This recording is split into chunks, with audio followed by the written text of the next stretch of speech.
Hello, everyone. Super humid here in Arizona today.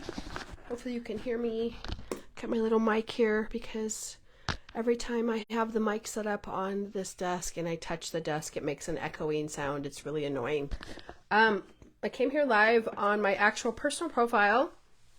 There's some sort of weird, hi Gina, how are you? There's some sort of weird update that's happened. So if you message me, I might not get your message because all I see is a black screen when I hit Messenger. You can still message me through my professional profile. It just will take me a little longer to get to you. So I've had a couple of you reach out and it's just not working. Sometimes it is, sometimes it isn't. In addition, when I go live on my professional profile, it won't let me go live at all. That won't even let me post. So I don't know what's going on. But you just never know with these things, right? You just got to be flexible. That's just the way it works. Today is Thursday, so happy Thursday, almost Friday. Woo! And I'm excited because I'm leaving for vacation in a mere 5-7 days. And as soon as the littles get out of school, I am booking town. So I'm excited about that and cannot wait to go on vacation. Hey, Melissa, how are you? So I wanted to come out here and I've had a lot of questions about pricing and it's probably, hey, Lori, how are you? It's frustrating when you are trying to learn how to price. It's a process, right? And part of that process is a little bit of rejection. Well, maybe not a little bit rejection. It could be more rejection because of the way that the economy is, right? So you have to be able to know what the national averages are. I know some of you are firm believers saying that I can never get the prices that you say. And I live in a small town. I'm here to tell you that I live in a small town too. Well, not as small as it used to be. and I get those prices all the time. You just have to fish for the right clients. And getting rejection is part of the process. So when you're putting out bids, let's see if I can get this to actually not show. Here we go. I guess, I don't know what it's acting. Facebook is just acting wonky, so whatever. But so when you're learning how to bid, there's a lot of ways to do it. And I know I've touched on this topic on more than one occasion. So if you go, I need a price for this, we need way more information than you're providing. I can't give you a price on something that I need more information on. I can't give you a price on something if you don't know the square footage, if you don't know what kind of commercial cleaning it is, or what type of house cleaning is it going to be. Is it going to be regular maintenance, top to bottom deluxe cleaning, or is it going to be a move out cleaning? Those are the typical 3 cleanings you should focus on in your first year of cleaning. We do have a lot of STR cleaners coming through the ranks, and I'm hoping to finish that product. Hey, Liz, sooner rather than later. I'm getting together with some people when I get back from vacation, and because I have information, and it's always good to have other information to kind of reflect and get that information for you. So we will be having a masterclass on Airbnb short-term rentals, and then after it'll be repurposed, and then you'll have to purchase it. So typically I make a product, and then I usually make it available for 48 hours, and then after 48 hours I usually populate it, break it down into segments, and then it gets uploaded to my website and then sold. So yeah, that's coming up in the middle of summer. I am still working on remote maid service. I have yet to collaborate with one more person, so that should be coming hopefully before the fall, and I'm pretty excited about that project.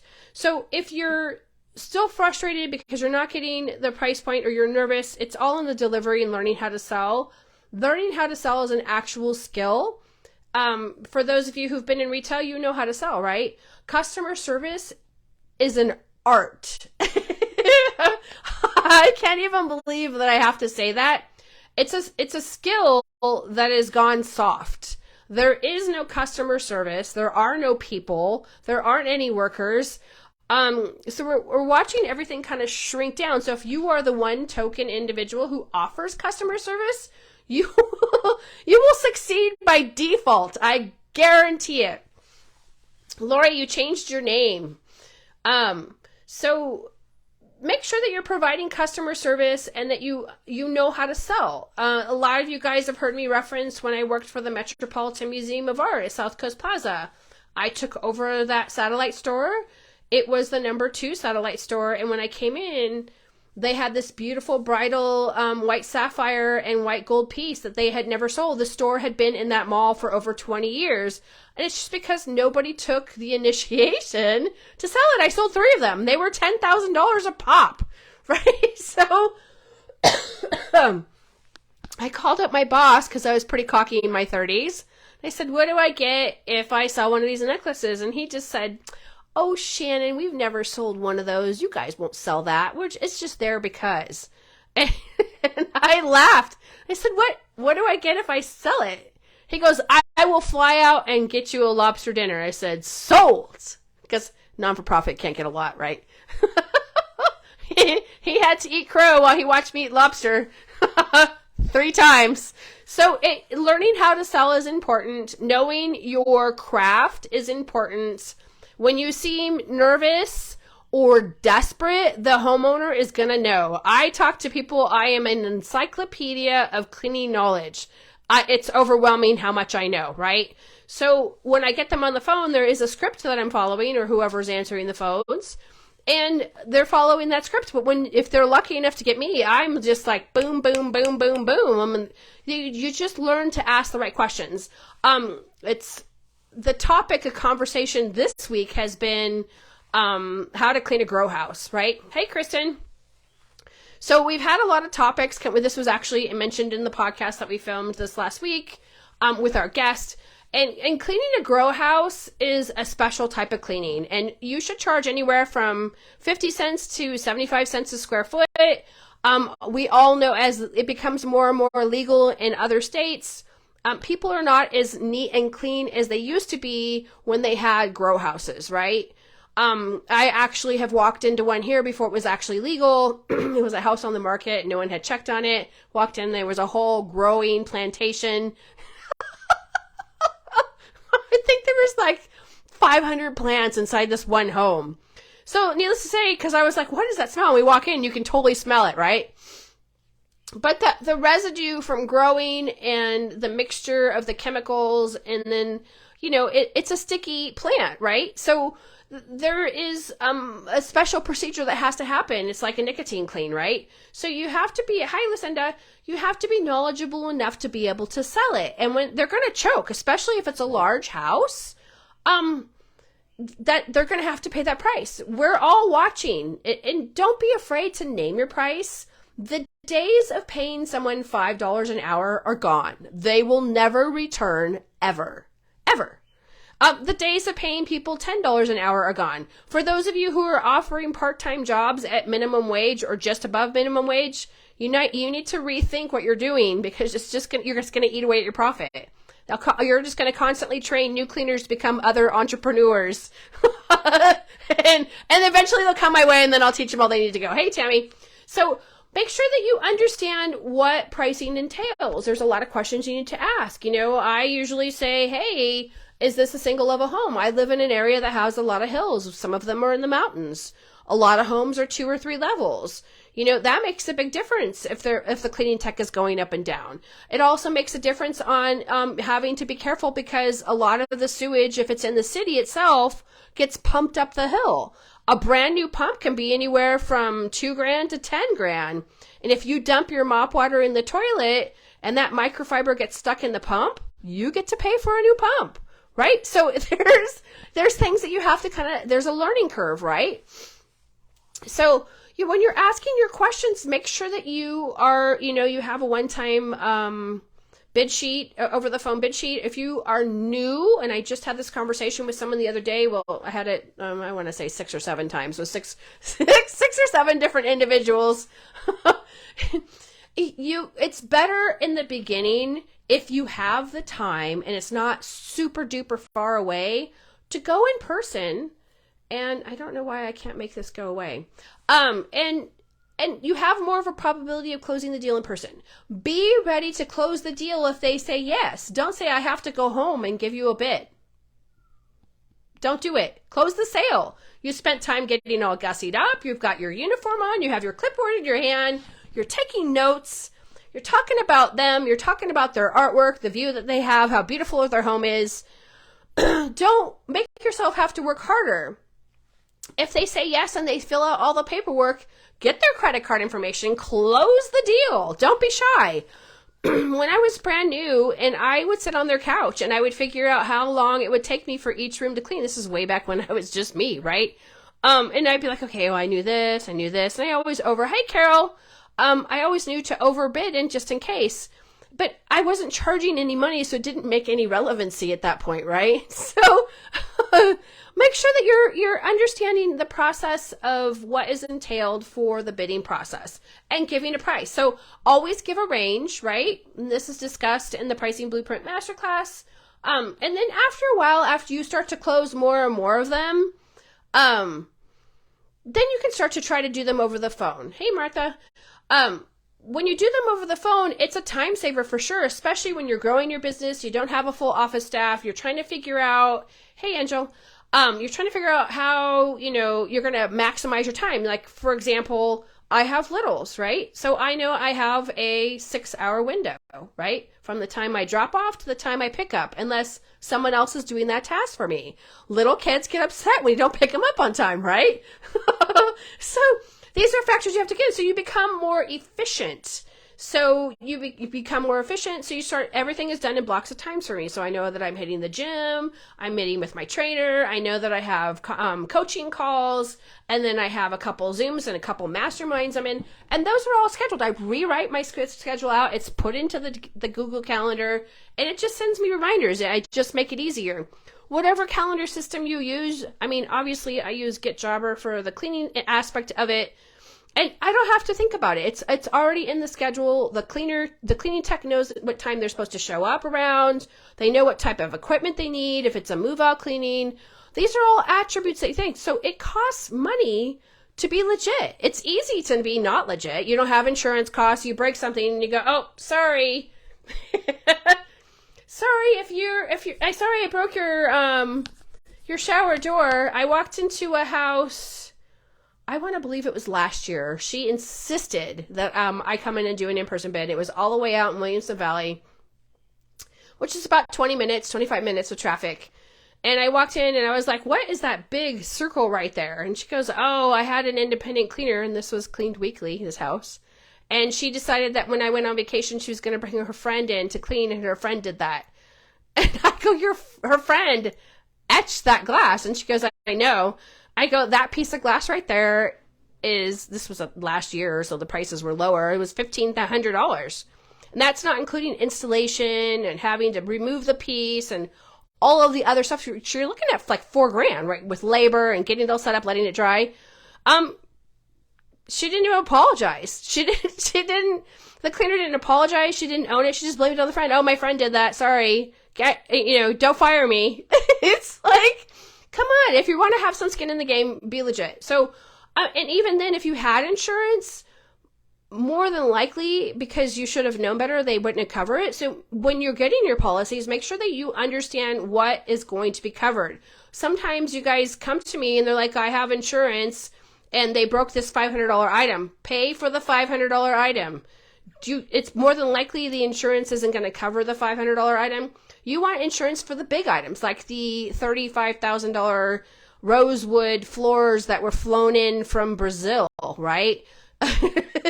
You want insurance for stuff like that. Other small things, anything under a couple grand, you just need to work it out with the homeowner. I know that there was a cleaner a couple months ago who had a boo-boo, and she owned it, and she made payments. What could you do, right? It happens. And she asked me, she goes, would insurance cover that? I go, more than likely, no. They consider that gross negligence. You should have known better. So things happen, and I totally get that. But you're a legitimate company. You have gas costs. You have auto insurance costs. You have general liability insurance. If you have W-2s, then you have workman's comp. And then there's, taxes and sales tax. Certain states require that you pay sales tax on housekeeping. And other states like mine in Arizona, we don't pay sales tax. Thank God for the real estate agents, right? So make sure that you're understanding it is expensive to run a business. This is why, hey, Alexandra, You have to make sure you're aware of what your costs are. Going entirely natural with Kim's product. Yes, it's expensive when you look at it, but when you break it down to the price per unit, it actually is pretty cheap compared to a lot of other chemicals which are harsh on you. Your skin is your number one organ. So if you're sticking your hand in that chemical all day, think about what it's doing to your kidneys and your liver, right? It's just like they don't have to tell you why there is no chemical list on fabric softener. Next time you're in Costco, go look at fabric softener and see if there's an ingredients list. If there is, snap a photo and send it to me. I'm curious. But learning how to price is part of the process. And then after you learn how to price, then it's like getting helpers, right? I have to get helpers and then keeping helpers and then matching the helpers to the intake of new clients. And then there's quality. I mean, there's lots of different systems in place that you need to have so that you can grow, right? So initially it's going to be you doing the bidding. After a while, you're going to have it done right over the phone. And then after that, then you're going to have someone who answers the phone. You're either going to have a VA, either in America or in another country. I know several people who offer maid service, virtual assistant service, and they're good at closing deals. So once you get to a certain price point, like, 350, 400,000, then, that might be something that you consider. It's usually the 275 mark that you tried to stretch and you're like, well, I don't know how to stretch, right? I probably need a business coach, right? So learning how to price is important. Is there a magic formula? No, but it is broken down in the Pricing Blueprint Masterclass. I tried to make it as simple as possible. It was sold over 1,000 times in the last 2 years. So it is a popular item. It is been the old Pricing Blueprint Masterclass is no longer available. I did give everybody 60-day notice, and the new one is new and improved, and it also comes with the Price Increase Bootcamp. So if you're shy or bashful and don't quite understand the whole step process of how to do a price increase, which you should do at least annually, and then last year you should have given 3 price increases just to keep your profit margin there, right? So the amount, you want to keep your margins the same, and then when every time there's an increase in price, so you're still making the same margin. So you can still pay your cleaners or your cleaning techs top dollar, but you can't do that if you don't ever give price increases. Now, does anyone have any questions over pricing at all? I know that there was a couple of, I think someone snapped a photo of, it looked like a porch with a bunch of items on it, and I don't know if she got back with me. Sorry, my voice is going from talking. Hey, Alex. So if you have questions, I'm more than happy to help out. Sometimes, I won't be able to get back to you right away. Like today, I went out and I was out hiking in the woods. I had a lot of other things going on.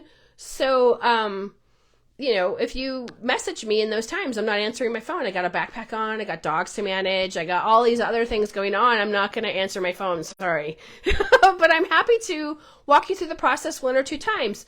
If by the 3rd or 4th time you're still not quite grasping the concept because you're kind of still trying to figure it out, that's totally okay. There's no crime in that. But I can't hold your hand. I'm going to push you over to the Pricing Blueprint Masterclass. I believe there's even an option to break down the price into 2 payments instead of 1 if it's a budgetary thing. I tried to make it as economical as I possibly could. So pricing is important. In your first year, you should really only focus on regular maintenance cleanings, top to bottom deluxe cleanings, and move out cleanings. I would not recommend that you do a post-construction cleaning unless it's a really small job. Because there is a learning curve to it and people can take advantage of you. So you don't want to get yourself into a sticky situation and then, not be able to get paid. That is another thing that has come up. So there is a process to getting paid. For most of us, because we've been burned, the process is they schedule and they usually, I've always suggested, it's been 2 or 3 years now, that you guys get a deposit. Getting a deposit, close the deals, sending over a DocuSign, and even when I didn't have a DocuSign, I actually would send over in an email. I would compress the file, send it over, and they had to print it out and then they had to sign it, and then they had to snap photos and send it back. Labor intensive, I know, but I didn't, way back when there wasn't really a DocuSign. Hey, Emery. That's the old school way of doing it, right? So you don't have the money for DocuSign, which is like $70 a month or whatever. You could try Signaturely. I don't remember how much it is per month, but Signaturely has its issues as well, because I have both. But if you can't afford a DocuSign and you need to get the documents over, either you hand deliver it and you're doing an in-person bid and you're bringing 2 copies, right? Sorry, I cut my hand. They're bringing 2 copies. So, because you're not going to assume that the client is going to have a copy machine for you to use. You don't want to make it inconvenient. You want to close the sale, right? So bring 2 copies. You're going to give them the blank copy and you're going to make them fill out the signed copy. And when they filled it out, the deal is done. Even if you don't have access to a digital calendar system, whip out your date book. That is a closing indicator. When they start to see how many other houses, especially if it's just you, they're going to be like, oh, I better schedule before she gets full, or whoever, right? So make sure that you understand that process. So you're arriving on time, you're doing the bid, you're bringing 2 copies, you're leaving them with a copy and they can fill it out later. At least they have documents of what they signed, because I guarantee 9 times out of 10, nobody reads that contract. No one. Only when there's a problem and they go, oh, I didn't understand. I'm like, but you says when you signed your name and you date, I fully understand, blah, blah, blah, blah, blah. And then when it goes to court, because I've gone to court a lot, the judge is going to look at it. And when they say, well, I didn't understand, they're going to look at me and go, well, did you explain to them? And you're going to go, yes. And it says, by signing this, I understand, right? People will try to get anything for free. They don't care. Hey, Angie. So make sure that you understand the process if you're still doing in-person bids. Make sure that you're confident when you're saying what you're saying. Practice your spiel in front of the mirror. Nobody has to watch you, or your kids can watch you, right? Mine are 7 and 8, my littlest ones. So they'll watch me and then they'll get bored and go play whatever with Legos. But practice in front of the mirror. Close the sale. Don't leave money on the table. Make sure you're charging for upcharges. Right now, I'm charging $95 for an oven cleaning and or a refrigerator cleaning. That's each. That's where we unassemble it, we wash it, we dry it, then we reassemble it. Make sure you take a picture, right? So these are all important attributes to remember. Upcharges. Right now, it's getting warmer here, so you could actually charge $1.50 for cleaning off the patio furniture. Or if they have a sunroom, they might want to start to sit out there. You can charge extra if that's not part of the normal house cleaning. These are all things that you can actually upcharge for. Window washing is $5 to $7 a pane. So if the window opens and closes, then that counts as 2 windows, right? French doors, each one of those little puppies is a window, right? These are all things that you can upcharge. I actually spoke to someone the other day, and it actually has it on his website. He showed me. He does a one-time cleaning, and the actual vents in the ceiling or the registers on the wall are not included in the cleaning. He upcharges. He charges $4 a thing. He goes, most houses have 10. And I was like, okay, so 5 times 10 is extra $50, right? And it doesn't take any more effort. The cleaner's already there, right? These are all things. Hey, Rebecca. Hey, Gina. These are all things, I think it's Vanessa. I'm just going by your last name. Everybody has everything different on Facebook. So these are all opportunities for you to upcharge, right? Maybe you don't offer ceiling fan cleaning, but that could be an upcharge item. Maybe you have an a la carte item that you can give to your clients. These are all opportunities for you to upsell your services. Maybe they want the patio done and the front patio and the back patio done. I mean, there's always an opportunity. You could add laundry service. It just depends on what you favor to do. And spring cleaning is coming. And I've mentioned this before, especially with the older houses. Hey, Liz, you can actually earn an extra $75 by going to get the Murphy's oil, the furniture oil, and you just rub it in and buff it out. They have light and dark. It's $75 for you to put the oil on. You just glove up, boom, it takes like 10 minutes. $75. these are all opportunities for you to earn extra money should you choose to do so. So pricing is important. Knowing what national average is right now, it's about 50 to 65 bucks an hour per person. Unless you're on one of the coasts, then it's about, excuse me, I didn't mean to burp. It's about 95 to 110 per person. In the larger cities, it's always complicated because there's parking involved and all that other stuff. But build it in. So if you have a team of 3, it's $95 each person. So 95, 95, and 95. That's how much you bill per hour. And don't be shy about doing it. Cleaning is hard work. Half these people are not putting on air conditioning. And if that's the case, because we do have a few clients, they live in older homes from the 50s. They don't have an air conditioning unit because they're in the mountains or not there full time. Schedule them early. If they don't have air conditioning, they only have fans, do not schedule them in the middle of the day. They have to take the 6 a.m. spot. And it's just like, they have to do that. Or if they refuse to turn on the air conditioning, schedule them at 6 a.m. There's little nuances that you can do. Get your shirt wet, make your own swamp cooler, drink plenty of water. Always drink plenty of water. There's nothing worse than having heat stroke. Heat stroke takes a long time to recover from.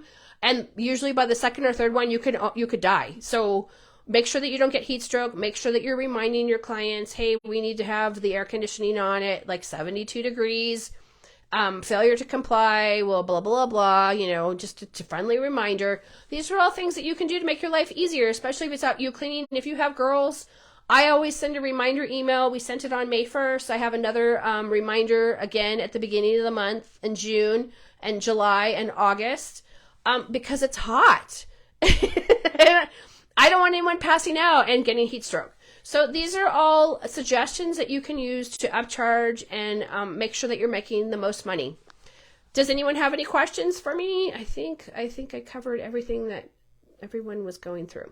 So if no one has any further questions, I have a dinner date. So I'm going to go. I'll talk to you guys soon. Take care.